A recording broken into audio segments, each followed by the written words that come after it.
I hate condiments. It's an Eddie Murphy film starring Eddie Murphy, and Eddie Murphy. Those stupid robots. Fetty Wap might be a top 100 artist of all time. What? Shut up. Hey guys, real quick before we get into this episode, I wanted to take literally 10 seconds of your time to thank you so much for spending any moment of your life with me and the guys. We appreciate it so much. You following along on this platform or whatever other platform you're listening on means the world to us. We're working our hardest to make this the best podcast possible. All that we ask in return is that you hit that follow or subscribe button. It's the best way for us to grow this thing so that we can continue to do more of it and bring more value to you guys. Now let's get into the show. Welcome to another episode of the Slightly Above Average podcast, where we've got garage vibes, shooting the shit with the boys, hot takes, snacks, and literally everything that you and your buddies are probably doing when you're not in front of the camera. I am pleased once again to be joined by the forever incredible Mr. Sam Pula and our boy Joe Meinert. We've got a hell of a show lined up for you guys today, but before we get into any of that, we've got Sam's snack segment. Now, Mr. Pula, I can smell, I think, what is under this plate, but would you like to show the fine people of the internet what you've prepared today and then give us an explanation of why? Absolutely. So this is my rendition of a Chicago-style hot dog. Why is this in my building? Minus the poppy seed bun. I could not find the poppy seed bun, but I was able to secure the sport peppers from the Strip District. But I thought we would eat these in honor of the Chicago Bears putting up one last great game before the end of the playoffs. One last great game. The people of Chicago should have had unlimited dogs whenever they won the Super Bowl. Unfortunately, the powers that be wouldn't let that happen. So I guess we'll have to settle for these fine Chicago dogs here this morning at, what time is it? You really think I'm going to eat that? Yes, it's good. Yes. In honor of the Bears, regardless of why would I ever, in any context, honor the Bears? What? Everyone, I've come to this realization. Everyone should have a favorite AFC and NFC team. There's no reason not to. So I've chosen it for you. The burden's off of you. The burden's off of you. You're the most non-committal human I think I've ever met in my life. What do you mean? That's not how favorites work. Why not? You don't just start breaking favorites down into subcategories to give you the ability to have more favorites. No, see, this is complete horseshit. No, I was I'm going out on this trash. Chicago. Whoa! I'll tell you something right now about Chicago. I'm married into the Bears. Kristen's whole family's Bears families. I've watched season after season after season of loss. Like Did you see this game? 30 seconds left. Caleb Williams said, "Hail to the North. We play 4 quarters. Bam! Touchdown and into overtime." That's how we went out. And you're gonna eat one of these dogs, and you're gonna love it. No, you're not. First off, you've never been to Chicago. Secondly, you're not actually married. Okay, so on the way to being married, one year. I refuse. One, I like literally nothing that is on that hot dog. I think it's an abomination. How personally. Dare you? It's an abomination. This is second. They lost. If they were sitting here, they got the dub, and you're like in honor of Caleb Williams' incredible comeback once again. But, let's be honest here. That dude almost won the game, and then he 100% lost the game. I'm not eating shit in your honor. You guys can eat it. I think he deliberately threw that pick because he knew the world wasn't ready to see Chicago go to the Super Bowl with a first-year head coach. He knew that would cause mass panic, outbreak, war, and he said, "This one's to keep the peace. I'll see you next year's Super Bowl." He said, what happened was Papa Stafford came out there and said, let me show you how a future Hall of Famer does it. Yeah, he got stopped by the Bears drive after drive after drive. No, they didn't. They won. They put 17 points on the board. There's one thing that matters in sports, Sam, and this is something that you're going to have to understand. It is winning and losing. No. Yes. That's all that matters. No, sometimes a great game. What has Stafford got on his stat sheet, Mr. Meyer? Keep it to yourself, Joe. Don't get involved in this. He has a win on his stat sheet. He's got a win and a Super Bowl. He's got an MVP coming let's take a step back. Hold on. What other accolades does this man hold? Because I believe in ranking of fourth quarter comebacks, he's top 5, top 3. He's up. I'm sorry. We only had 7 consecutive comeback wins in the fourth quarter. Almost 8. I love Ben Johnson, and I like what the Bears did this season. Like what they did, but I'm not going to sit here and celebrate losing. by eating that hot dog. No, come on. I don't know. Go they ahead. gave it. It's a consolation prize for a loser. You can put that in your mouth. You know what they needed? Did you see that nice lady that interviewed the head of the Jacksonville Jaguars after their You didn't, Joe? Did you see that? Yeah, I did. She was like, the coach was all emotional, and I feel like every losing coach that had a tight game should have this lady at their interview. She was like, "You hold your head up, young man." She's going, "You had nothing to be ashamed of. That was a wonderful game." Yeah, effort only gets you so far in life, Sam. It's results that actually matter. This is the real world, my friend. No, that was a beautiful game. Yes, it was a good game. I'm not going to knock that. And I will applaud Chicago for that game, and I'll eat one of these hot dogs. Joe, are you standing in solidarity with Chicago? Listen, I'll eat one because I don't want any problems with Chicago. All right, you guys good move. Good move. Love Chicago. Bro, Joe, I don't know why you're painting yourself as some like passive individual. You are a passionate man. I am passionate. Who stands by his beliefs. I know a lot of people. Bring me the problem. I know a lot of people from Chicago. Those are the last people you want problems with. You say that about everyone. You're like, you don't like this person. Don't put it on the internet. You don't like, what the I'm an individual. I'm allowed to like my shit. You are. I'm going to eat one of these hot dogs because I think the Bears are they deserve some praise in the sense of they're not the old Bears, they're the new Bears. And I love Ben Johnson. Hey, the Bears have one of the greatest Pittsburghers of all time in their echelon of top tier individuals. Pulla probably didn't even know this. I went to high school with him, Mike Ditka. He's so old. And I will say, I hate Ditka is the best thing that ever happened to Chicago until Ben Johnson showed up. Ben Johnson is elite. I'm not going to knock that. See, I'm not knocking winning, but they didn't win, so you can't celebrate losing. Come on, like I am not a consolatory prize kind of guy. I am not a participation trophy kind of guy. I'm not a second place runner up. Put a sash on my shoulder kind of guy. Dog. No, hold on. And neither is Ben Johnson. That's the thing. He's not celebrating today. You know what he's doing? He's getting to work. Hold on. Let me take a bite of my Chicago dog. Let me take a bite of my Chicago dog. Yeah, try to drown out this sound. I just don't think the microwave was It's gross, huh? It's not gross. You know, Joe, you got to get a bite with all the fixins on it. So here's I guess another thing for me too. I'll just be completely straight up with you. I am jumping on the anti-Chicago concept that you gave me here, just solely because it doesn't deserve what you're giving it. But also, like, I hate condiments. Oh, this is like your worst. This is like your worst nightmare. So, like, I'm a very anti-condiment person. Like, I'm the kind of guy that if I make you food and you come over my house and you ask for a bunch of like sauce and ketchup and all this junk to put on top of it, I am personally offended. Like, good cooking doesn't need any of that. Yeah. And that's like it's a very me thing, but I'm gonna lean into the fact that you're trying to celebrate losing. 100%. I'm trying to celebrate the Bears. I don't think you realize the things I've witnessed over the past, like, there's been probably like Sam, 5 I've been a years football fan longer than you've been alive, dude. I've watched like every Bears game, and it's like you have. Who returned the opening kickoff for the Bears in the last Super Bowl that they went to? John, who's not you? I didn't want you answering it. You don't even know who that is. John, who's our 28th president? You don't even know who that is. Who's our 28th president? I don't know. John Quincy Adams?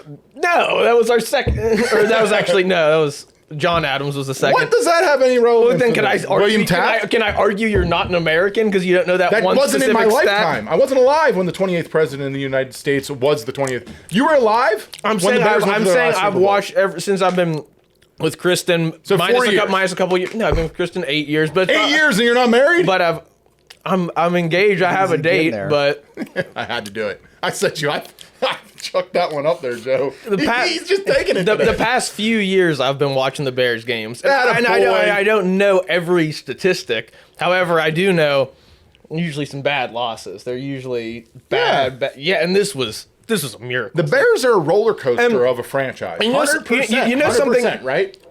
The whole Lovie Smith era had ebbs and flows. You had Jay Cutler. Dude, Jay Cutler was a stud. Jay Cutler was the best, worst quarterback ever. Ever. Like, he was so good, but so bad. Human being-wise and performance, he was so unlikable. We don't want to get into the human being side with Jay Cutler, but he was so unlikable. Oh, terribly gunslinger. unlikable. This man didn't give a flying hoot. Brandon Marshall? Stud.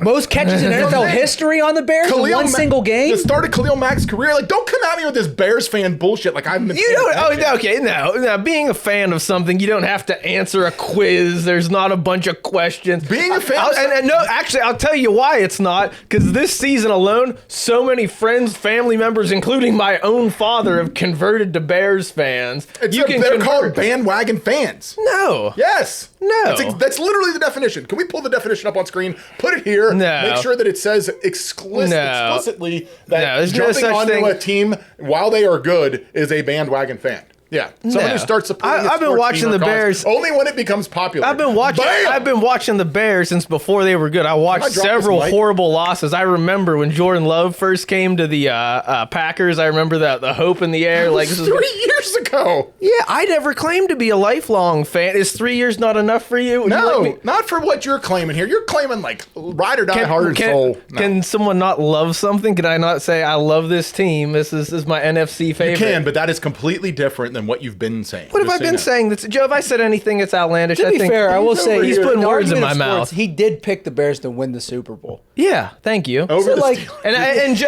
Joe, how many? Literally, like all year, I've been saying Bears. He did say it's one season. Yeah. Well, no, I've been talking about the Bears for several years with you guys. At least he's been consistent. You've been consistent with supporting him all season. Yeah. I'm not claiming you're a bandwagon fan, but I'm saying what you said about your dad was a bandwagon. Well, I think my dad has a little bit of me in him. No, I think he likes to kind of like stir the pot. Like I think he just likes that. Now it comes out. Pull us over here. But I will say, my buddy Devin though, he was like anti-football. He's like real big into like MMA, jiu-jitsu. He's like, I don't watch that stuff. It's so boring. I hate football. He watched the last Steeler game. He's like, oh my God, this is so good. I'm hooked on it now. And I was like, you think this is bad? You got to watch the Bears. Greatest sport on earth. He sat there and watched the Bears game with his old Italian grandmother. And he was like, this was like the most fun I've had in so long. Bears fan. I'm going to knock it up for that because I'm down for more people coming to the sport. Because football gets like a bad rap for some reason. I'm eating that hot dog because I ate the hot dog. Only because you hossed that thing down. I cleared mine. I'm starving, dude. I didn't eat this morning.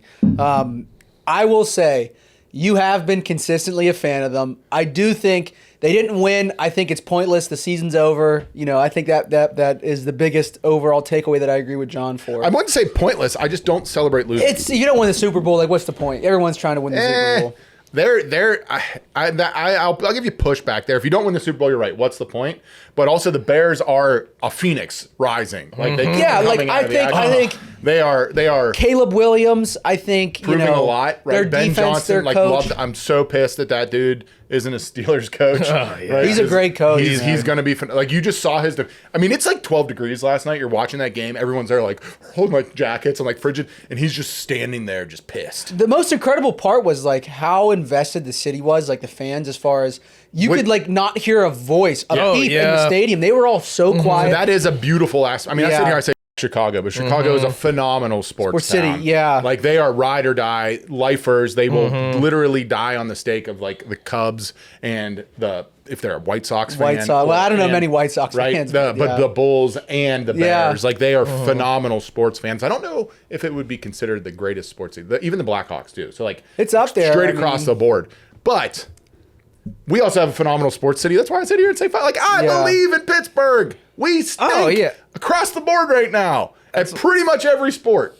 The Pens got a shot to be something special this year, but it's like, look, it's really hard to like. Last ride, baby. Yeah, but all that being said, I don't think Chicagoans are sitting there right now while they're drying their frozen tears eating hot dogs, celebrating a good season. I don't know. That's what I know. I don't know Bears about fans that. I know. They're Super Bowl or bust. Yeah, they are, but they're like, you know what? Yeah, next year's already. They're already on the next season. 100%. They're doing no one's sad in Chicago. They surpassed every expectation that was. They for sure did. I mean, incredible season, great run. I'm just not going to celebrate. I will say one last thing just regarding Ben Johnson because it's been so funny to follow him. I almost feel like he's like a 12-year-old boy that got to become an adult overnight where like it's so funny to watch him in the locker room because you watch these other coaches, there's a lot more like composure and decorum. And I'm sorry, it was so funny after that Packers game where he's like, the Packers. I hate those guys. Yeah. And they tried to ask him about in the interview. They're like, you were a little fired up there. You didn't like mean that, right? He's like, oh no, I hate those guys. Like, No, that's why, like, dude. Coaching tree. Paint the picture for him. Where's he come from?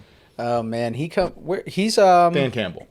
Is he was in Detroit. Was he anywhere before that? I don't know, but he got on the map when he was in Detroit. Yeah, I know that. And so Dan Campbell, for the Lions, hard on his sleeve coach, right? I mean, he was a player. He's been in tears. You can tell that man in his life, the biggest privilege he's ever been given is the opportunity to coach the Detroit Lions. And then you can see that trickle down to Ben Johnson. Yeah. And so it's a beautiful thing. I 100% love that, right? Yeah. Like, I love seeing that. That man just wears his heart on his sleeve. He's out there. He's coaching his face off. He's bringing dynamic to the sport and to the game that hasn't existed for a minute. And he's stone cold. Stone cold. And dude, what Chicago's doing is a beautiful thing. I'm a Pittsburgh fan, though. I'm not going to celebrate. You get an NFC team too. I've declared that rule. No, you don't make a rule. He is the rule master. No, he is. Our last video, you did ask him. The Steelers won the division. We weren't sitting here eating Permani sandwiches saying, "Oh gosh, let's celebrate a division title." Well, yeah, but. We've already gone to the playoffs. Hold on. We've already gone to the playoffs 9 times. Celebrate sending them to the Super Bowl. I mean, you guys were. You sent them to the Super Bowl. You sent them to the Super Bowl. I believed. Joe, my buddy said it the other day. He goes, "You know what? Malecki don't give a. He's going to be sitting in his seat, game 1 next season, believing the Steelers are making a run, just like I do every damn year. Yeah, I believe, regardless, 100%. But you won't celebrate? No, I don't. I literally only celebrate winning. Let me close off with one stat then, Joe. What are the odds we would go to a Super Bowl like in our lifetimes? How many Super Bowls do you think like the Steelers could get in our lifetimes? Like 1 or 2.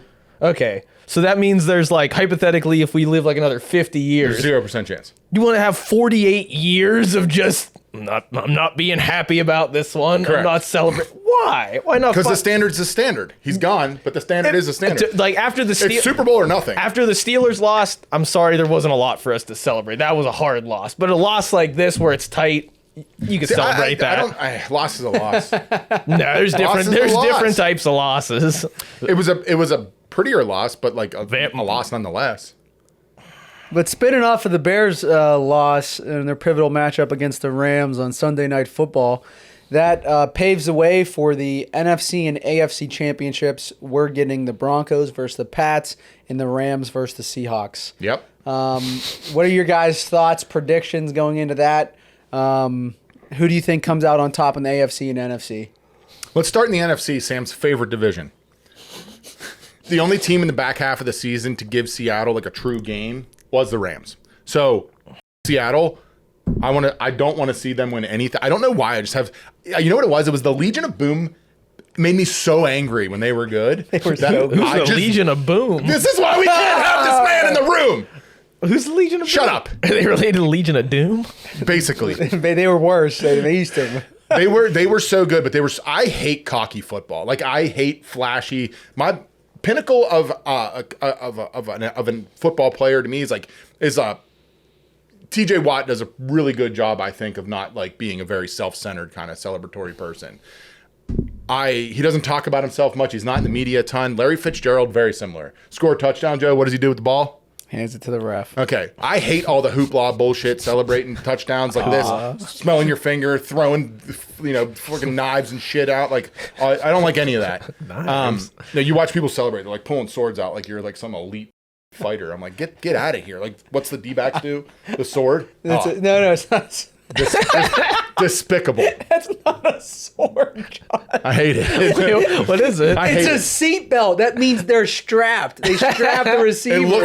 Just so you know, it looks like a sword. Anyway, seatbelt, no fly zone. And the Legion they're sheathing their swords. The Legion of Boom celebrated like so hard, but they were so good. You like couldn't argue that. It's just like one of those things. If you despise that type of football, they were in your face. Richard Sherman was playing at an ungodly level. There was maybe only one corner that we'll ever see again. But him and Revis came out. Revis obviously was a little older back to back. Richard Sherman was playing literally lights out. He'd look any receiver in the league in the face and be like, I'm going to steal your soul, and then do it. And it was despicable. And they were so good. Mm-hmm. I just don't know why, but I just didn't like it. Right? Love Marshawn Lynch.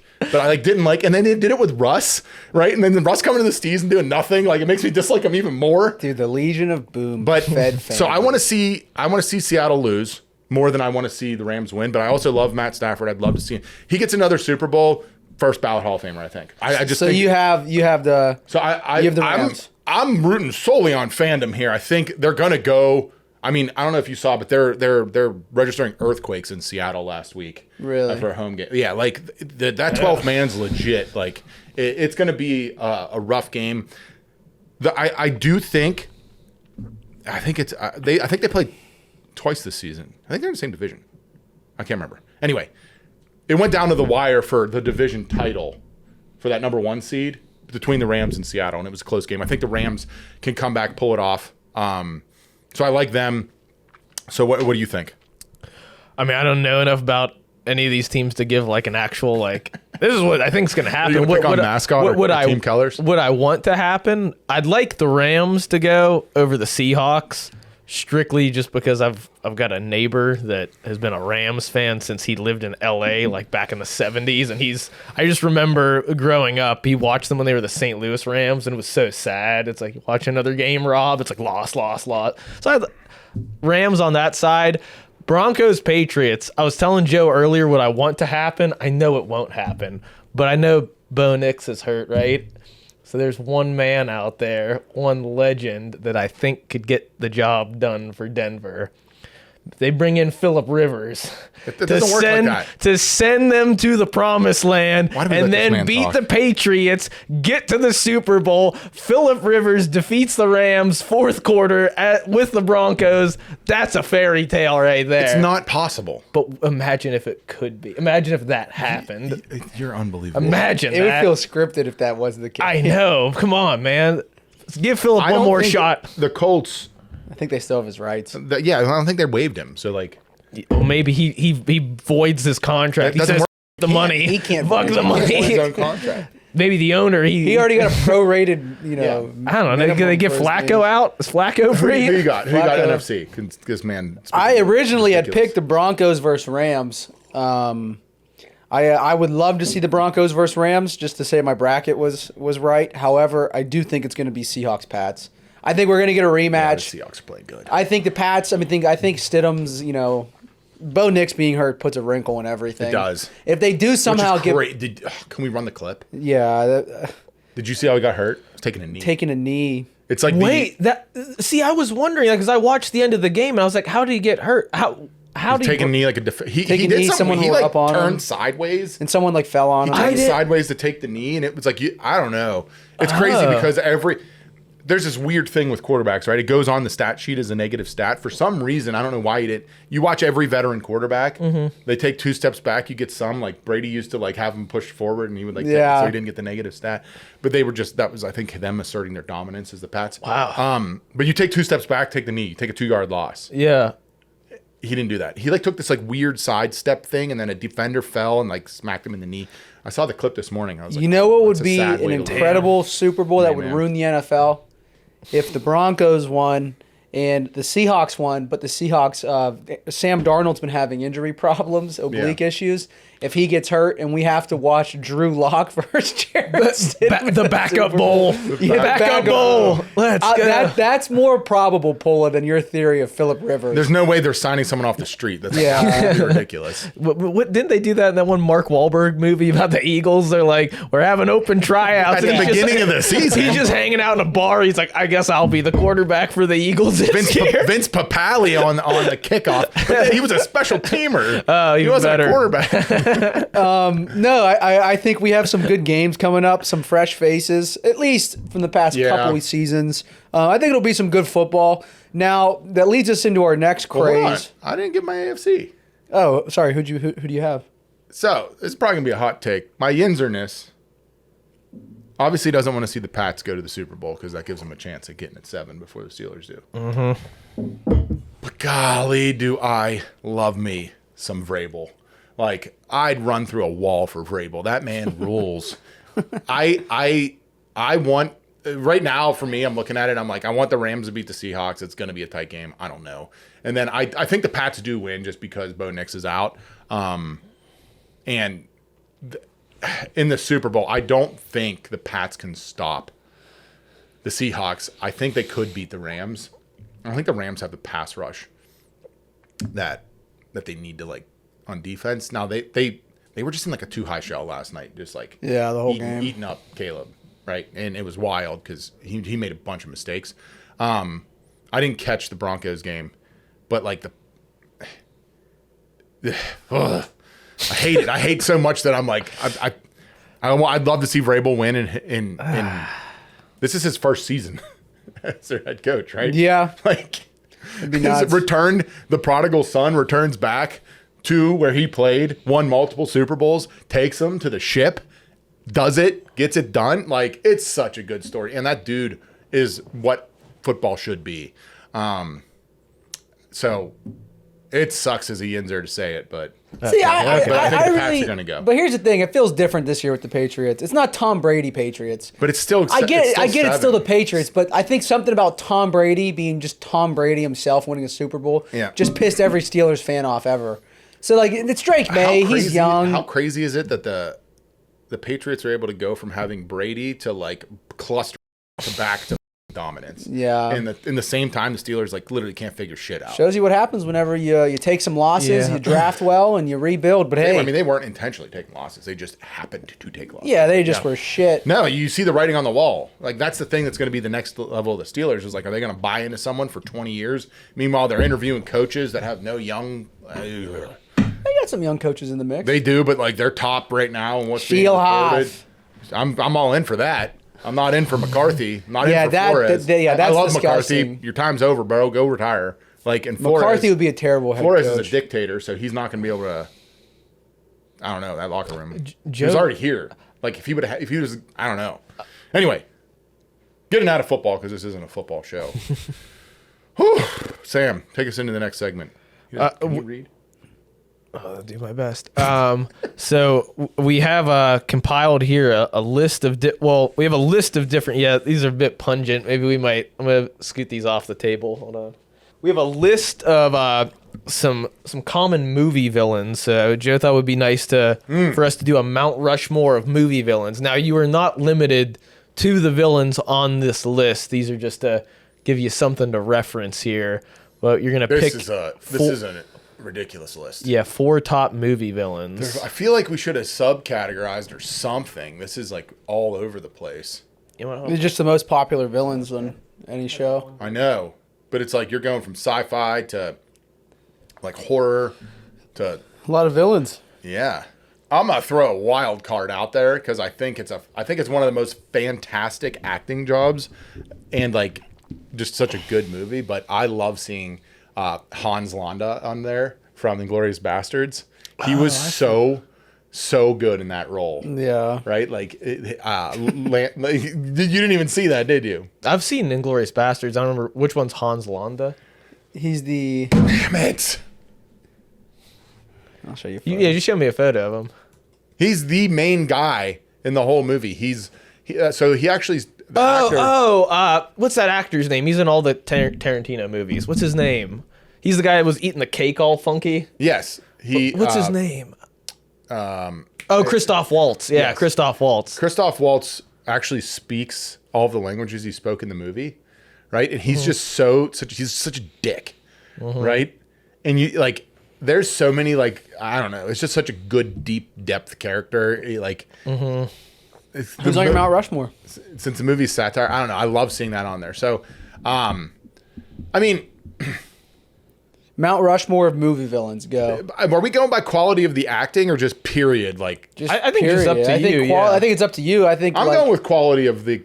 I don't know because I think it all plays a role. Because like Voldemort, it's like evil as shit, right? But like, there's no quality in that acting. Like, oh, come on, Ralph Fiennes. Like, he's not a good actor. You're not sitting there like, I'm terrified. But then you think about like the Joker, the Dark Knight, like Heath Ledger's is 100% acting. You know what I'm saying? Yeah. The Joker, if you watch the cartoon, you're like, what a nerd, right? But like you watch that movie, you're like, that dude is sick. Like he's twisted as. So that's why I'm asking the question. I already have my 4, so whatever you think. Yeah, go over your.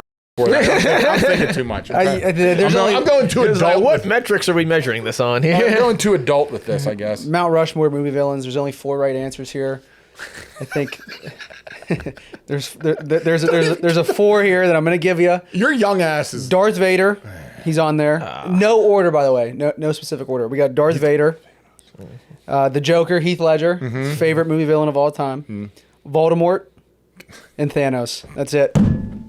You might as well have like a 12-year-old girl come in here and pick that up. You know that's wrong too. So those are the 4. I mean, you could go off movie popularity. You could go off of. No. The only one I get There's to is those Darth are 4 Vader. of the biggest franchises. Harry Potter, Marvel. Yeah. You go Those into are some of the Star biggest. Wars. I mean, come on. Dark Knight. One of the best movies of all time. I mean, those are. You just cherry picked. I didn't cherry Yeah, you pick. cherry picked. Darth Vader turns it around in the end, though. You cherry picked that shit. How's that cherry picked? You know that's a great 4. That's pretty good. You know what? The only thing I didn't like from the 4. I know you don't like Harry Potter, but that's a. No, I like Harry Potter. I You just don't like Voldemort's not like scary at all to me. I'm like, this dude, like, there's nothing there for me. It's generationally, you guys were kids when those movies. I get it. Like that for me would be Agent Smith from The Matrix. Like he was like a twisted villain. Like when The Matrix was popular, I was the same age you were when Harry Potter was popular. So I get it. It's a great villain. Also, the T-1000 would be from Terminator 1 and Terminator 2. He's actually fighting for Sarah Connor and John Connor. So Well, no one can see this list. So that's little correction. Oh, gotcha. just.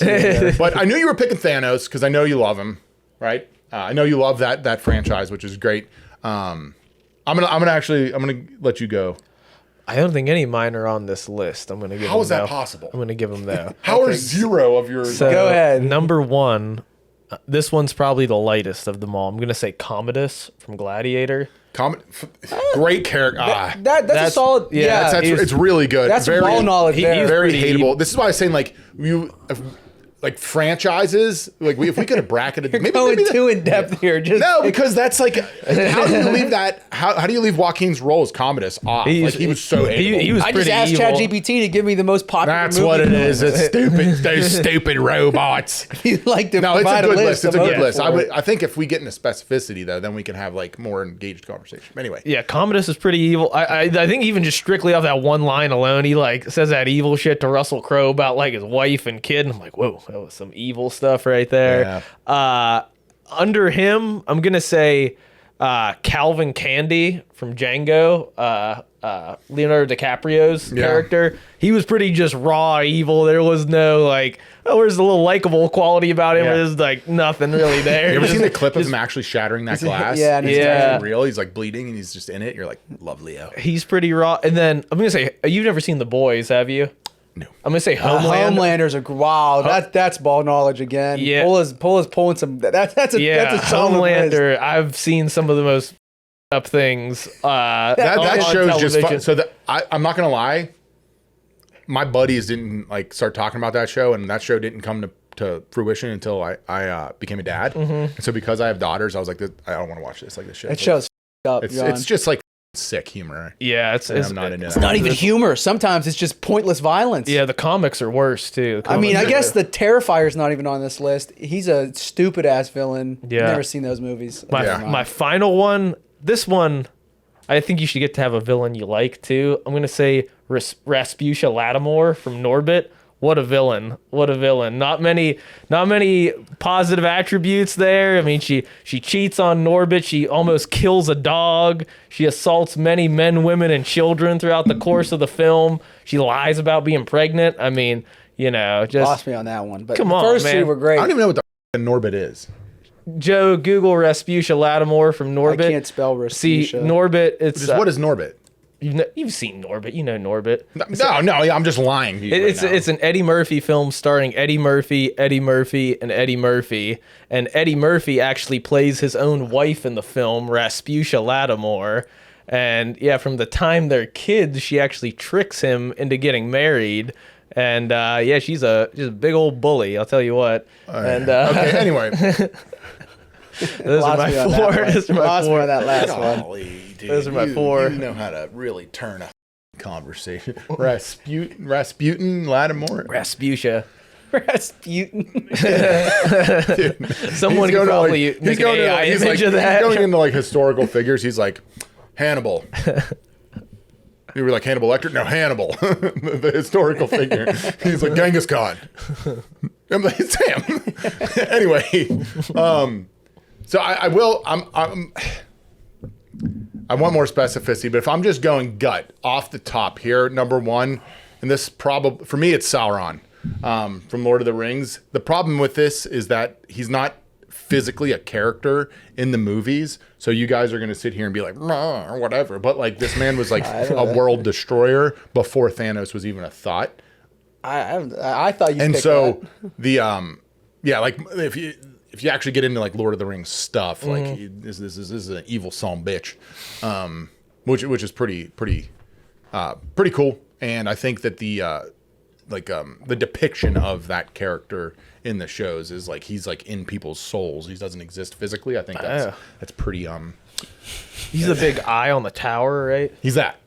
Oh yeah. So, but he's actually a being that exists in the world in Middle Earth. That was he's physically capable of embodying other human. He comes from like he's like a disciple of Morgoth. He kills the guy that he kills the existence of evil in order to become the most evil thing. Wow. In thousands of years previous. So like when the world Sounds like a committed folk. Yeah. No, essentially he's like thousands of years old. When the world was created, it was like created by the whatever greater being exists in Middle Earth, right?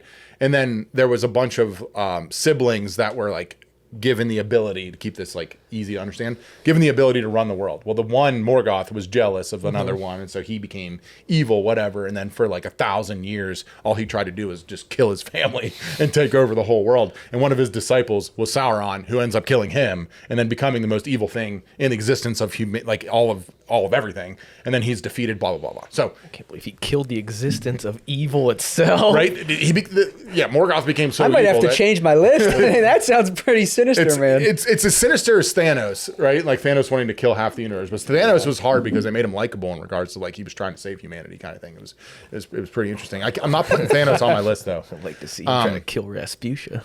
Rasputia get a backhand and then she's gone. Come on. Like that's a Come on, man. awful one. So, man, the Joker's obviously on there. Only the Heath Ledger Dark Knight version of the Joker. Just such a great acting job. Like it obviously gets the nods where the nods are deserved. I will say this is an interesting one, and I'm gonna throw it in there as a curveball. I am gonna, from the list that's sitting in front of us, and just like Joe's got what, 10, 15 names in front of us. For some reason I'm always just like into the heroes. I'm a pussy in that regard. So, oh no, you're actually. I go back to the T2. The T1000 was it wasn't Arnold Schwarzenegger's. I was mistaken there. I was so fired up in the moment. You're not going to pick the Wizard of Oz? Wicked Witch of the West? No, not into that at all. What? Wicked sucks. That Anton Chigurh's role in No Country for Old Men, where he was walking around killing people with a cattle prod, or the cattle air canister. It was just such a sinister. I feel like for me, it was just one of those like one-off characters that was just like did it for me. But I hate to agree with Joe. Vader's got to be on there, so Anton's not on there. And then I'm gonna have to give it to Hannibal Lecter. At the time it came out in my age, Hannibal Lecter eating your brains with fava beans was pretty up. Clarice. Yeah, and that was actually filmed in Pittsburgh. So shout out to the William Penn Omni. Hey, and the 13th floor dungeon that they shot that in. You know exactly where that was filmed. I don't know if it's a 13th, but it was filmed in one of the basements that you can no longer get to because none of the elevators work, and it's actually I think filled with water. Oh, that's creepy. Yeah, it's filled with water because of it's so far underground or whatever. It's pretty wild stuff though. So that was a good one, Joe. Too many. It's like a blue ocean though. I feel like it's just a lot, And now that leads us into talking about movies makes us hungry. I am hungry because Sam and I had a conversation. I don't celebrate losing. We had a conversation on a road trip a couple months ago. We were stopping at some gas stations and we were rating these gas stations just based off of overall just like how good are they as a complete one-stop shop? You know, you stop there, you get gas, and you're also getting food, beverage, whatever you could indulge in. What are the top 5 gas stations in the United States? We have a list of 10 of the most popular. Rank them 1 to 5. I haven't traveled enough to be a. I think I got my 5. I'm gonna go from 5 up to 1. Okay. So I feel like number 5, I'm throwing QT on there, Quick Trip. There were like a million of those in the South. It's like the Sheetz of the South. But they don't have a huge food menu. But I will say, I used to indulge in their breakfast pizza from time to time. Nothing like a good 7 a.m. slice of QT breakfast pizza. So that's in my heart there. So I'm going to give it number 5. Number 4, I'm going to go, I don't want to do it, but I think I have to do it. I guess I'm going to go 7-Eleven, number 4. He was about to get this pencil in the face.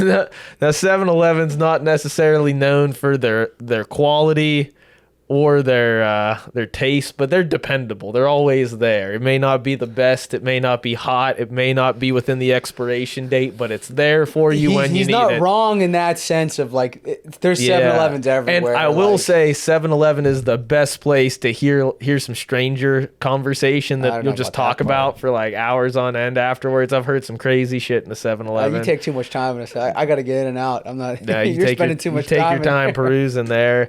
After that, where are we on to number 3 now? I'm gonna say number 3. I guess we'll go Buc-ees. Buc-ees is pretty sick. Super clean gas station. The food's not too bad. They got a wild assortment of snacks and such. Number 2, I'll go Sheetz. Dependable Sheetz. They've got wide assortment of food. They've got everything a growing boy needs to sustain a healthy lifestyle. Very good gas station. And I'm sorry. What? I'm sorry. Number 1, it's not on the list, but I remember their chicken. It's like burned into my skull. It's so good. Spink's gas station. Best gas station fried chicken that's out there. Oh my God. The amount of Spink's chicken I've put in my body is it should be illegal. John, if you had the Spink's chicken, you'd agree with me. You'd agree with me. You have no loyalty. Get him some. You are. Joe, can we get some Spink's chicken? You are despicable. Come on, man. Despicable. Get some Spink's chicken in them. Despicable. Those are my 5. I want to end. I can't believe you just did that. You were. I don't even want to rank mine anymore. No, there's Sheetz and nothing else. I got nothing. I don't go to enough gas stations or hang out at gas stations.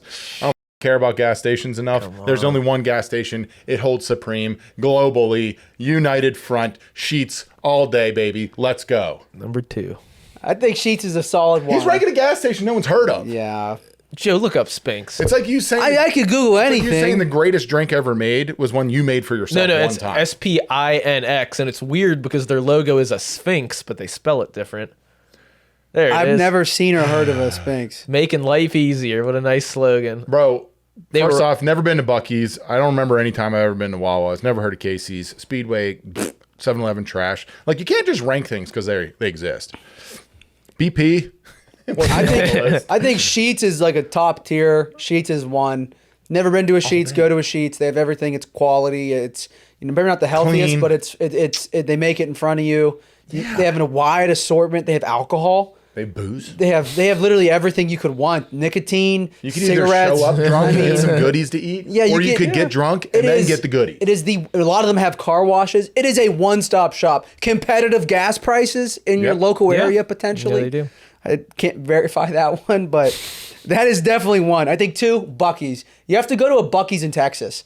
When I lived in Texas, I went to the largest Buc-ees, and it was incredible. Buc-ees is just like it's a whole different world. Buc-ees, you want to bring us down to to check you out? I mean, we'd love to film an Unscrewed video there. I've never been to a Buc-ees. Dude, you can. Anytime I go down south, I'm flying, so I don't have a car. I've heard of Buc-ees that have movie theaters in them. I heard Buc-ees got it all. They have everything. I mean, I heard that you can start at a Buc-ees at the beginning of the day and then end at a Buc-ees. At a Buc-ees. Yeah. Like 24 hours at a Buc-ees and do something different for They have everything. Casey's, I think you left Casey's off. You ever been to a Casey's? Casey's is great. Do you remember the Casey's we stopped at when we went down to Tennessee? That was a bad Casey's. I think they're all like that. We were in Louisville. I don't know, like... That was a rough one. The floors were covered in urine. There were active fights going on in we're the in gas Tennessee station. there. I take that with a grain of salt. Like, I love Tennessee, but, I mean, we're just... Yeah. Anyways, I think... I was just going to say, I think 7-Eleven has to be on the list just because they're everywhere. There we go. And then, you know... Speedway. Speedway is always a solid gas station. I hate Wawa. People that always argue Wawa is better than Sheetz. Wawa is the best. Wawa is this and that. Wawa's disappointed me every time I've been in Wawa. It's just Philly people that are constantly thinking Philly's better than everywhere else. Yeah. Yes. Yeah. What about Amico? Huh? I don't... Left that one off. It was. They didn't. Is that the one? I'm pretty sure they're gone. They went bankrupt. There's a local. We could rank some local gas stations that no one knows There's about. a couple of Sinclairs still left out there. I saw some when I drove to Denver. I don't even know what that is. What's that new one popping up? It'll come to me. Anyway, the this is just like there's only one. It's like one ring to rule them all. Yeah. Right? There's one gas station. I will go out of my way to find a Sheetz, even if it is 100%. past like another gas station 100%. that's closer. If I'm under like 100 miles and I'm on a road trip and I know there's Sheetz, Go the extra 75. I'm looking. I'm stopping at the first Sheetz I see. Yeah. Right? Like I'm not going to push it till like I have 8 miles left in the tank. No, I'm filling that sucker up the next Sheetz. Why? I know what I'm getting. I'm going in there. If I'm feeling real chubby, I'm gonna get something on the Schmush menu. Schmishket, Schmegel. Dude, they have a coffee Monster. bar. Yeah, I feel like I'm trying to sell you on this. I don't know why. They have like. I will say Spinks had that nice on-demand coffee machine before Sheetz, because when I used to drive back up to Pennsylvania, I'm like, Sheetz has to get one of these, and they finally did, but it's not as good. Spinks had the one you'd like hit it and it'd have like a crema on it on your coffee. It would have like a 2.5 inch crema. It doesn't have a crema like this. It has like a little one. You don't even like crema. You're over here making Maxwell House in a pot because you said you don't like crema. I got in trouble for that too, by the way. Kristen was like, "Oh, I was listening to that podcast. Should I get you a coffee pot?" I'm like, "No, I don't need a coffee pot." And she's like, "You keep drinking all my coffee out of this espresso machine." She's like, "You like this better one? I just get you." Yeah, Kristen, you rock. Yeah, this guy. He's over here wishy-washy as shit. Come on, I like them both. Wishy-washy as shit. Like I said, you get an AFC and an NFC. You get a dirt coffee and a good coffee. Just a generalist. You know why I feel betrayed? I feel betrayed right now just because we could even pop up that unscrewed video clip. You explicitly ranked Sheetz ready to go to war. We didn't go to Spinks, though. You gave them a 9. But 9 you're something. ranking Spinks on one thing you get there. The fried chicken. You've never had it. You don't understand. I'm sure there's better fried chicken at other places. You might as well not just at go other to. gas stations. But why are you getting fried chicken at a gas station? Yeah, that was like a big thing in the South. It was weird if there wasn't fried chicken in the gas South. station. Anyone in the South? I want to know they how have important. other restaurants in the South for fried chicken. Yeah, but it's like lunchtime. You're on the go. Are you getting like a chicken tender, or are you getting like a bucket of like chicken? Bone-in chicken wings? How many of yins in the South are getting fried chicken at a gas station? Like this does not sound normal. There's Chester's chicken. Have you ever got that before? It's not a gas station. No, Chester's chicken they have attached to a lot of gas stations. Like a BP, you get some Chester's chicken. It's not as good as Spinks. Where did we go? What was that gas station we went to that had that restaurant next to it? Was it Hardee's? Yeah, I think was it a Speedway with a Hardee's? Sam insisted on getting a Hardee's burger. He's like, "Joe, it's gonna be great. You want one?" I'm like, "No, I'm good, man. I'll just have some gas station snacks." I had some cheese and pretzels and some grapes. Yep. He's like, "No, Joe, you need to get one." I'm like, "I'm good, man." He's like, "It's gonna be." He ate it. He's like, "This is so good." 5 minutes later is snoring. He wakes up and he's like, "I don't feel good, man." Like I gorged myself. It was like a triple layered cheeseburger. I had this massive strawberry milkshake, a bunch of fries, and I just he housed it. And then he was like, "Joe, I don't feel good, man. We might have to stop again. I'm feeling real sick." What grown adult drinks a strawberry milkshake and thinks they're gonna feel good? I don't know. I think it was the burger, not even the shake. I will say though, Joe, like that much. Dude, the lactose and the sugar in a milkshake. After about 45 minutes, I was good though. My body just was like, "All right, we got you, Sam. We got you." He kept saying the whole time, "You just got to build your body up, Joe. You gotta become immune to it." Like cockroach. Unbelievable. What do we got? What else we got here today? Speaking about going to the gas station, we were having another conversation about how absurd car prices have become. Yeah. Have you noticed that?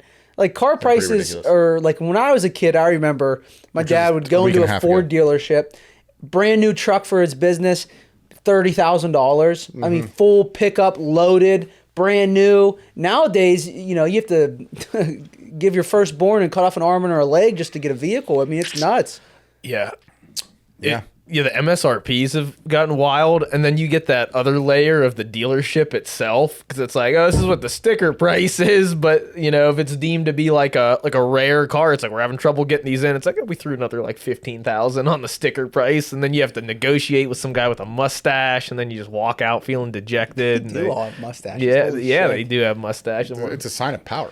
That is nuts. They're trying to get in your head, man. why- All the hidden fees too. I hate that about going to car dealerships, like taxes and titles and dock fees and all that other stuff. They just don't. I wish they advertised it better. I get it's different for everybody, but like, Yeah. It's just scary how quickly it seems like it happened. Because I remember back in like, which I guess this is a little bit ago now, but like back in like 2013, like I remember being like 16, you start looking for cars. It was 100% possible to get like a reliable beater for like $1,000. It's like, it's not going to be anything crazy. It's like a Toyota Corolla with like 150,000 miles on it, but you could get that for $1,000 and it's like ready to go, inspected. You could drive it. There's nothing you could get for, I think even 5,000's hard today. Like it's just how much did your first car cost? 5,000 on the dot. Was that the Jetta? No. My first car, whenever I was 16, well, the first one I ever bought, it was a 97 F250 with that big old 7.5 liter 460 cubic inch engine in there. Five-speed manual. Gonna get a hell yeah. What color? Turning that thing on. Oh, it sounded so good. It was loud, but like a classy loud. It was like, it would just rumble. And then if you wanted to make it loud, you give it some gas, but $5,000 for that. Right now, if you tried to buy that same exact truck, it'd be like 15 to 20 any day of the week. What It's color? Red, maroon. How big were the wheels? I don't know. Big. Suck. Do you ever watch Steve Austin? Stone Cold? No. Yeah, I've been watching a Vince McMahon documentary on Netflix. No, he hasn't. Yes, I have. I'm No, on about episode 5. about Stone Cold. More tequila. Yeah, I actually More watched beer. it. No, like that's what he was doing. I was so trying to get you He was trying to do that. participate. Yeah, it's, sorry, I went right over my head. Yep. It's obviously. been trending too right now. People have been 'Cause doing as it it with should. Lego collections. As it should. As it Yeah, should. I don't know. I mean, what was your first vehicle when you So were a kid you back young in puppies here. back in 2013. I bought. It was my second or third year in the NFL. I remember buying a fully loaded Ford FX4. FX4? What was that? It was like their Lariat upgraded Lariat package. Okay. Back in the day, and I remember it was like $55,000, which was pricey. Yeah, that's pretty. And then I immediately drove it to my buddy's house. We put a 6-inch lift 35s and 20-inch rims on it. John, this car's depreciating. But we gotta do it even more. so my first car was actually a Honda Accord that my grandparents gave the family because they like went from 2 cars to 1 car or whatever, and I was the oldest grandkid, so I didn't have to buy it. And my dad bet me when I was 12. He's like, if you get a scholarship to college, I'll buy you a truck. And so I started driving, and then I got a scholarship like 6 months later. And so we went truck hunting, and the first truck, he bought it. I didn't buy it. So I am a spoiled little brat. Thank you, Pops. It was a 2004 black Ford F-150 STX, and it was $24,000. It was like a work truck. So it had the extended cab, not the full. So like the seats in the back were smaller. The inside of it, you could open the door and hose off the floor mats because it was Did you like have a the flip down rubber, console? a rubber third seat? It had a bench seat with a flip down middle. Yeah. And I put like every dollar I ever made as a kid, as a teenager into it because I didn't actually have to get a job, thankfully. I was just playing football. So I would like cut grass, roof mulch, do like all kinds of side work to get money. And all that went into that truck. I drove that truck until I was a rookie in the NFL. And she had a good life. When I traded it in for that FX4 I was telling you about, and my dad made me pay him back. Gotcha. So you did buy it yourself, basically. But yeah, I mean, I remember looking at trucks back then, and you could get like it was like a Tacoma at the time was the other truck that was in that price range, like $25,000. And that Tacoma was like, it was just too small and didn't have like, I don't know, for what we wanted, what I wanted. But it is wild to see now, like that same like level of truck is like 50 to 60,000 for like just a bare bones ass truck. Oh yeah. Like that had an 6.2 liter V8. was in that, and then I had a 5.5 in that FX4, if I recall. But it's pretty insane. I mean, I was at the car dealership last week. Sarah's was getting service, and I was picking it up, and I'm looking, and I'm like, should we get a van for the business, or should we get like a bigger pickup truck for towing? Because Sam almost killed himself towing that scissor lift we rented. And I was like, oh, let me look at a 250. They had 2 on the lot, $97,000. Wow. Yeah. They had the second one on the lot, 95. Now they were sick. I mean, one was a 350 Tremor, the other one was a Platinum. But like, they don't have a reason to make these trucks cheap anymore. You can get like cheap ones built for business. And my outlook on vehicles now is completely different as a business owner. Like, they're obviously, if you're using them for work, they're a tax deduction. So I've never been in the world of like trying to get a cheap, affordable vehicle. I do have my 4th kid showing up though, so that'll probably come.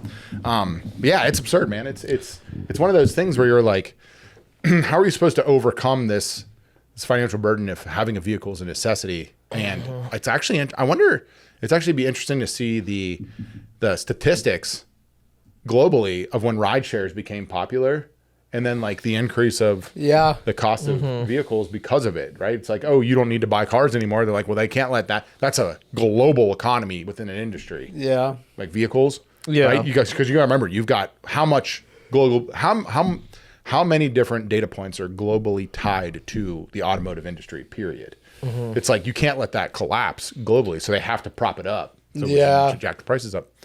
Even though it was like, you don't need a car anymore. You can Uber everywhere. It's like, no, you can't, bitch. Yeah, it is like, it's wild to see.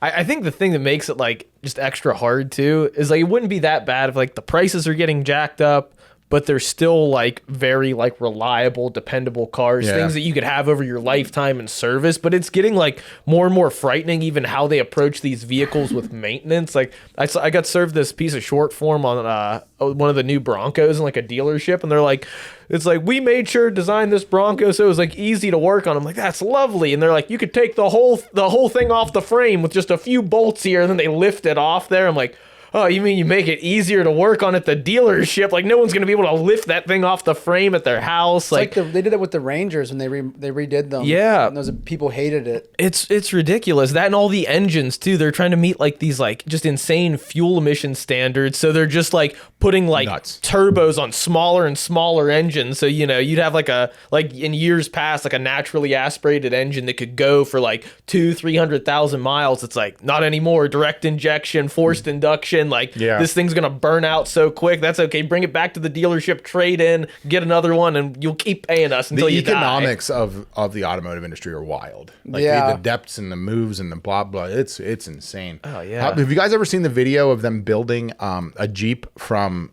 literally nothing on an Air Force base back in, like, I think it's the 30s or 40s? It's a pretty insane video. They put a whole Jeep together, drivable Jeep, in like 98 seconds or something. That's insane. Right? And you're like, the whole damn car bolts together. It's cool as shit. There's this guy that's been going uber viral right now. He bought a Bugatti that was wrecked. And he's trying to fix it.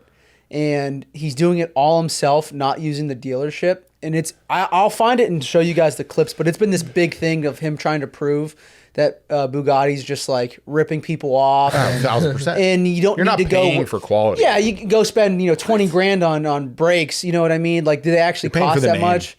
So he bought a totaled one, and then he's redoing it and going through the process. With like the labor, I'm saying. Oh, like with the car's good. Yeah, no. I mean, like, it's like going, if you want to.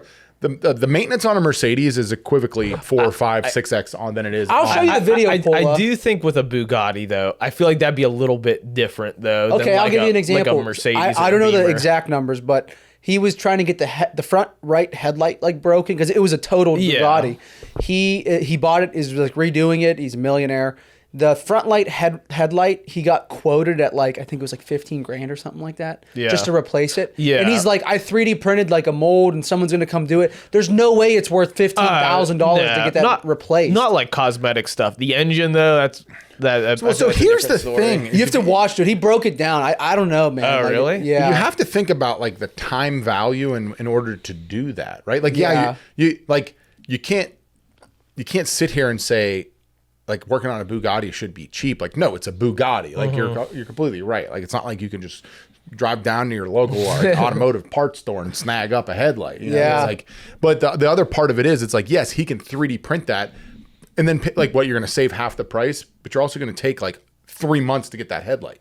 Yeah. You know, I would create an injection mold. I'm going to find you a manufacturer, and I'm going to be like, yeah, that's cheaper. So like, I get it, but also like, but when there's the other side of the he's probably trying to monetize it, like his whole process. He has a lot of followers. Oh, it's on a TikTok. brilliant idea. Yeah, I freaking love it. I think it's cool as shit. I'm not saying Yeah, like, but I get what you're saying. If you, it's like, is it worth 15 grand? No, but also like it's a rare commodity. Like that's economics, right? Like supply and demand. There's not a high demand, low supply, jack your price up. Like that's how it works. There was that guy that got real big a few years ago for doing the same thing with a Tesla, and his whole motivation was like, it's so hard to even get an appointment to get this thing serviced or worked on. So he started a YouTube channel where he literally like rebuilt his entire Tesla, like frame off restoration. And I think he does something with them now, or maybe he does something with Mythbusters. Maybe both of those statements are false, but I'm pretty sure he does something. I know he did something after YouTube. I will say, I think working on your cars is like being has that same connotation as like being a contractor, right? Like any human being can learn how to do it. Yeah. Then you're talking about like the tools, the time, the knowledge. Like that's where all the investment is. Do dealerships rip you off? Probably 1,000% of the time, right? But like, the time, knowledge, the diagnostics, the speed, like I take my truck and there's a problem with it. The dealer's diagnoses it in 35 minutes. The part's ordered, it's there the next day because they're getting a shipment every day. And then someone knows exactly how to fix that thing. It's done. One day turn around to get my thing back. Yeah, I'm going to pay a premium for it. But for me to do it, like I'm trading 2 weeks of my time in order to just like find the part, get the part, make sure it fits, right? Know how to diagnose it, take it off, then like make sure I like troubleshot it right. And like it's way more complex than that. But I do feel like it's one of those things everyone thinks they can do, just like working on your house, right? You're like, you want a new fireplace? Like, yeah, go ahead and build it. It's like, it's doable. I've done it. We've done it. You've done it multiple times now. Yeah. Big fireplace guy over here, right? But then there's the other side of it too. It's like, you that up, you're burning your house down. Like, you up your car, you might die. I think you gotta know where your limit is. Like there's certain things, like I have my own too, where it's like I'll do A, B, C, and D, but once this happens, it's like like electrical, like I will not wire back to a box. We won't see the Ranger for a month. Where's that Ranger?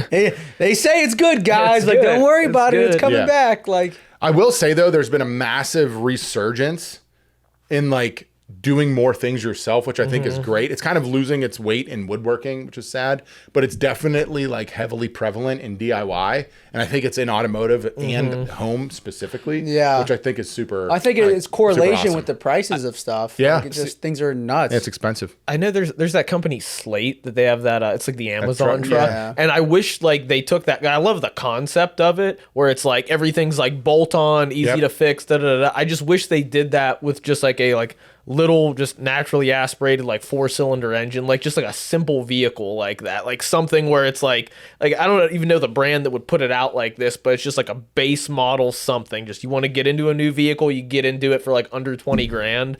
But I don't know why they're only doing it with electric, which is unfortunate. And they've already jacked the price up. They're like, it's going to be under 20 grand, and then they're like, never mind, we don't have the tax incentives, 25.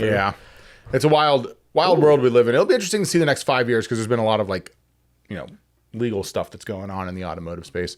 But speaking of a resurgence, Joe, I'm going to jump here because there's been a massive resurgence online.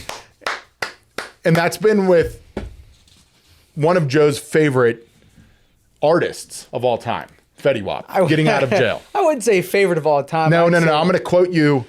We got it on film. It's back a couple years ago. Roll the clip. Joe, we don't have any of this on film. But I remember Joe, I got another little Fetty Wap story too, but I remember Joe saying a couple years ago how like 2016 was the greatest year ever, right? And in 2016 was now 10 years ago, and 10 years ago, you were 15. 16, right? 10 years ago, I was 27.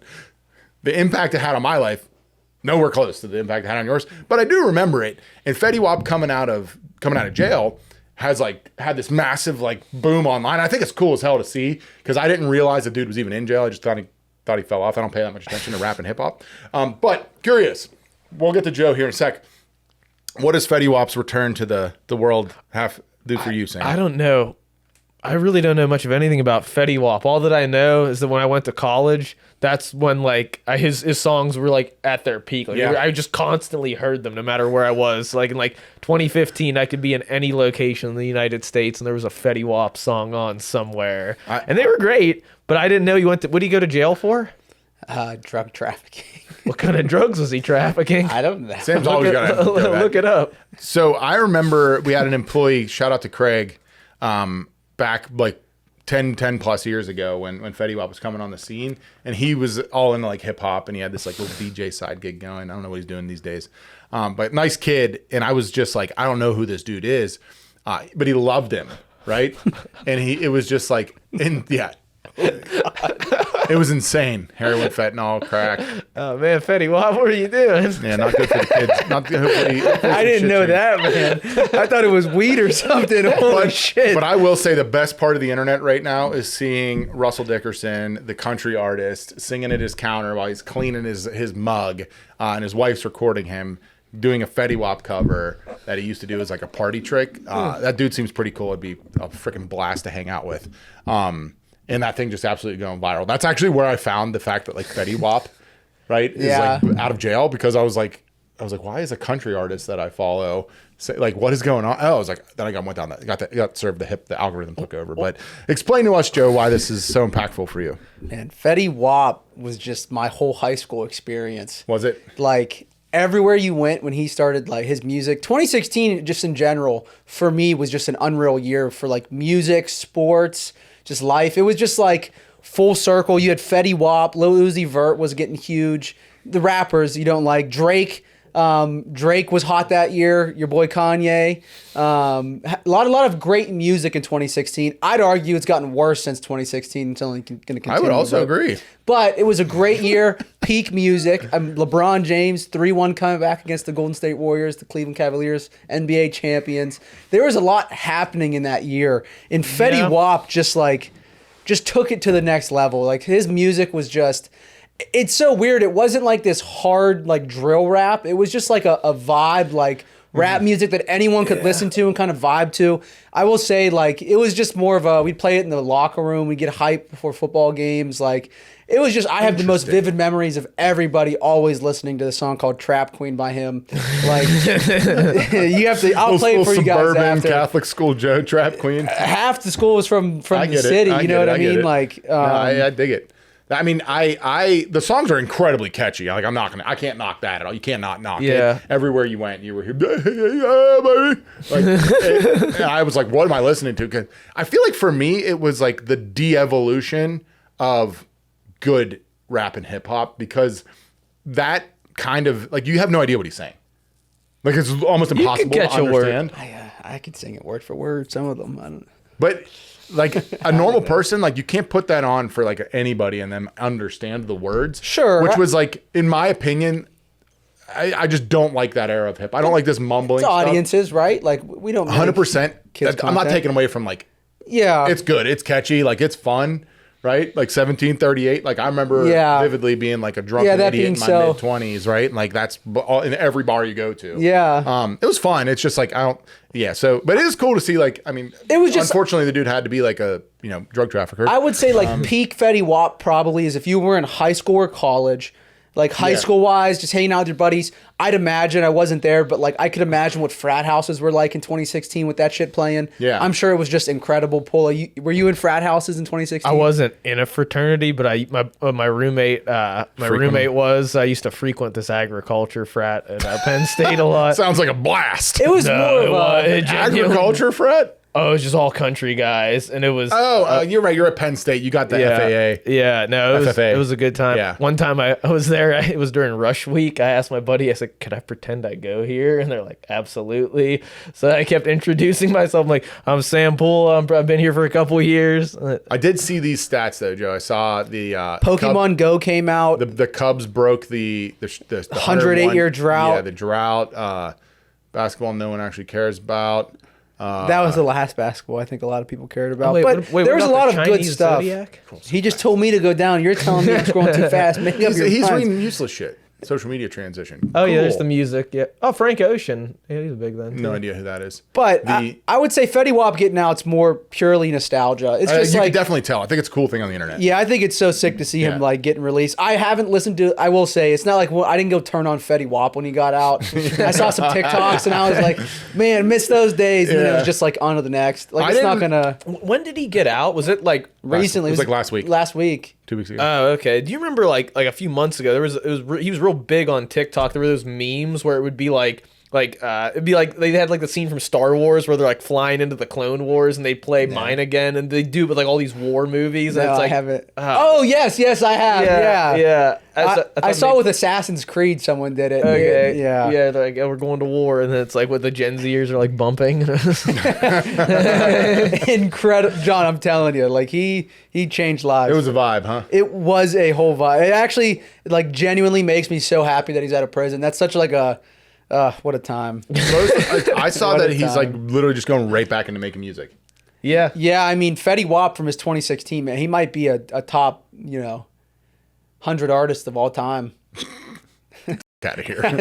You bullshit. Yeah, I don't know about I that just one. wanted to clip. All right. Enough of that. I think we had our fun there, Joe. Yeah, I think we had our fun. Dramatics. You I and think it Sam has here. a lot of not normal stuff. But speaking of stuff that is not normal or is normal, it leads us to our favorite segment of the show. Is it normal? These are so stupid. Every time I love it. Reading the first one corrects me. I mean, it's hard to come up with new ones for these. Let me just say. Well, I think the problem is you keep doing like 8 a segment. I could cut man. it. But I love it. Okay, first up on the list. Is it normal sitting in your car after work? You guys, Didn't we do this one? no. He said sitting in your car when you're going somewhere. Oh. So now it's just like you're leaving work before you leave. You sit in Oh. your car.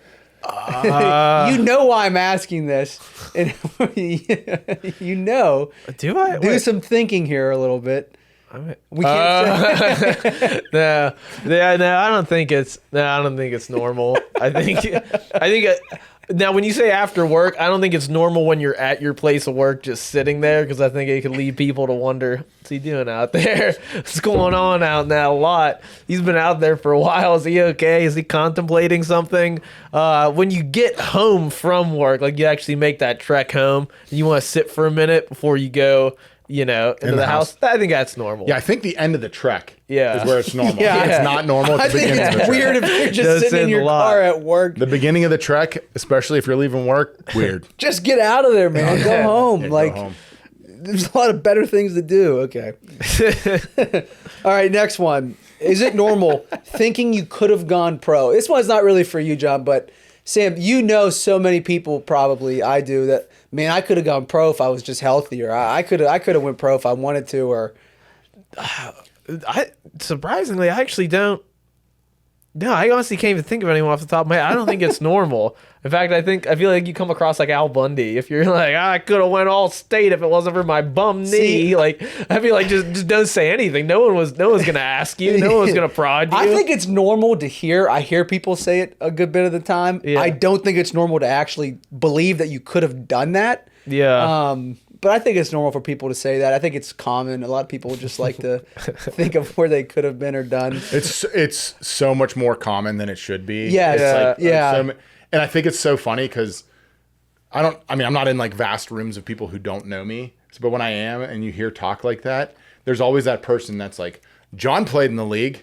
And I'm like, hi. I was like, you would have never made it a single minute, right? Right? Like it brings back to a story of a buddy of mine. He's passed.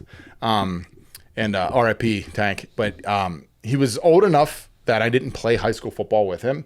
But we became buddies after high school. But he played with the guys that I played with because they were, a year or two younger and whatever.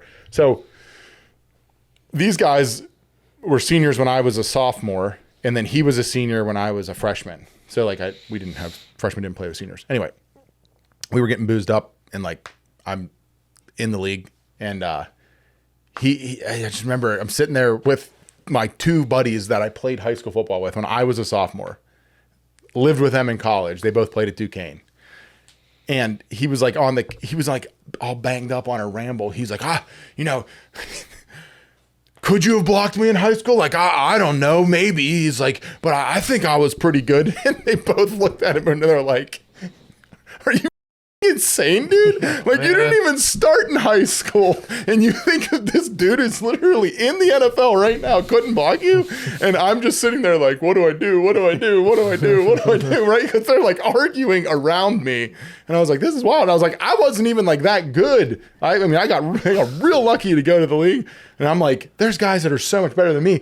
But it's just wild. You hear it all the time. It's like, oh, my knee, my ankle, like this coach, this and that. And anytime you get in a room with someone who did it, they just shut the up because they know they're wrong. Like, you could tell it's just like this fallacy in their head. Like, I could have gone pro. It's like, you would have if you could have. Like, they don't not take you because you got hurt or because you were stupid. Like, they'll figure out a way to get you into college if you're that good. Like, they'll figure it out. They'll get you there. I must feel like it's kind of cooler too. Like, hypothetically, let's say you were that good and maybe you did have some career-ending injury, but if no one knows about it, and then out of nowhere one day you just bust out some moves or something. You're playing. But that guy is never the guy that's like, I could have made it. Yeah, that's what I mean. Yeah, that guy's always like the low key dude where his boys are like, no, you should have seen homie back in the day. Yeah, he could ball, and you're like, oh shit, man.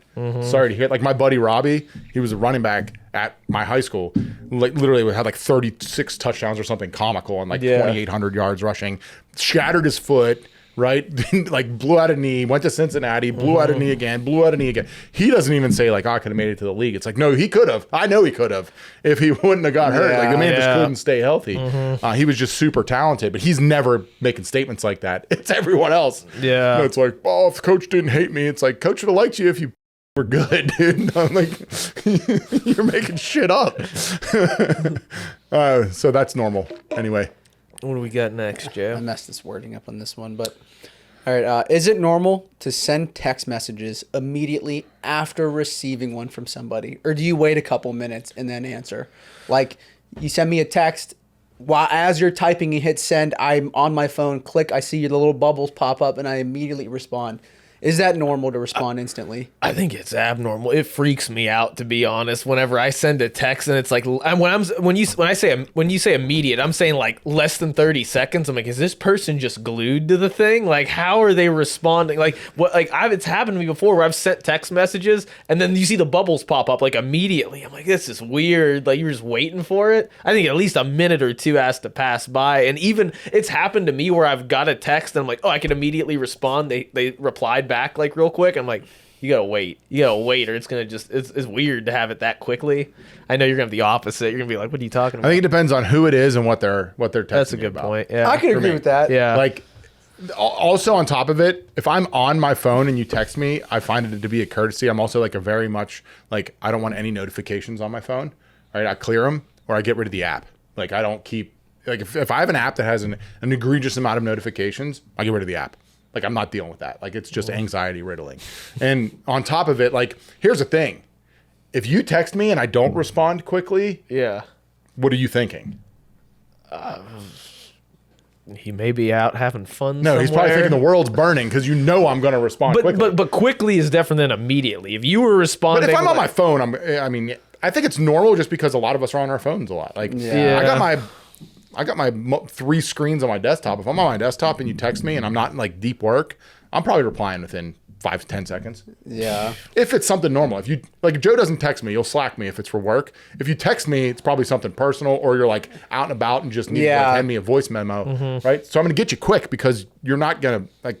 Time and place. Time and place for person, everything. place. Yeah. I think it's normal. Or my wife, I always respond to her immediately. Yeah. I think Polo was referring to me. I think one time I texted him about something. He answered, and I was just like waiting on a response and I immediately answered right away. No, I do that all the time. It's happened with a bunch of people. I don't know. I do that all the time. I don't have anything against totally it. normal. Yeah, I think it's normal. I think this other one's good. Here's something you know what? To piggyback that, I find myself doing it a lot. Is like, I love watching sports with my buddies, but I never get to do it because I'm old with kids. And so when I'm watching a sports game, I'm literally watching it like this, and I'm firing shit to them as if I'm watching the game with them. Yeah, just to like try to get a little bit of that feeling, because it was something like we did a ton, like pre-internet. Like, this is a glorious era that you guys missed out on. It was like 2005. the Steelers went to the Super Bowl, right? We watched every game together, me and my still like best friends to this day. And so like watching sports together was like how we like it was the reason we made time to get together. And so now as dads, we're all like, I'm like very invested in like the conversation we're having because the rest of the day I'm like off. I'm not talking to you. Like, I don't have time for your bullshit. But during the game, I'm like, did you see that catch? I was like, oh, last night I'm like, what the am I watching? Like Caleb literally just, how does he complete that pass? Like this shit's, they're like, this shit's scripted. I'm like, no, it's not. That's an insane throw. Vegas is controlling the outcome. All right. Is it normal to mute group chats permanently instead of just leaving them? Yes. Yeah, I've got a couple that I don't use Snapchat anymore, but I've got a couple Snapchat group chats from like there's group chats in Snapchat? Yeah. And I've got a couple of them from like years and years ago. And I will say sometimes it's kind of fun because it'll just build up and every couple of weeks I'm like, what's happening on this? And I'll just go through it. But yeah, you don't leave. If you're invited, if you get the honor of being invited to a group chat, you don't just leave. I think it's normal to mute it and just move on to the next. Yeah. I'll leave or delete it if it's like if I'm not going to participate in it. I don't just mute it and let it burn. I leave. I'm just like I don't know. I'm only in things I want to be in. Like I'm very adamant on that. Like it's just like everything else is like someone's trying to grab my time, right? Yeah. I'm like I want to be present for the people I actually want to be present for. I don't want to be in a group chat from like dudes I went to college with 20 years ago that's like talking about some shit that happened one time that's 37 guys and half the numbers I don't even have. Like I don't want that. Bye. All right, last but not least, is it normal lying about how early you wake up? Lying? No, I don't see the purpose. He's living that life, Joe. Like people lie about like, oh, I get up at 5 every day. No, I get up at 6, 7 every day. I don't to be honest with you, I don't this might be kind of a hot take. I don't necessarily like if you get up at 5, all the power to you. But I like my dad's a great example. He'll get up like a little bit later, but he'll work like a 12-hour day, if not longer than that. Like I think it's about what you do in that day. You get up early, that's cool, but what are you gonna do with it? You know what I mean? I think you get up early or later, and it doesn't. So is it normal to lie about how early you wake up? I don't think it's normal to lie about that. Just say what time you woke up. You woke up at 8. Say you woke up at 8 and then make the best of it. I agree with that. I think it's totally normal. I don't think it's right. Yeah, like, I think a lot of people do like lie about what time they get up for whatever. It's like an ego thing. Yeah. Right.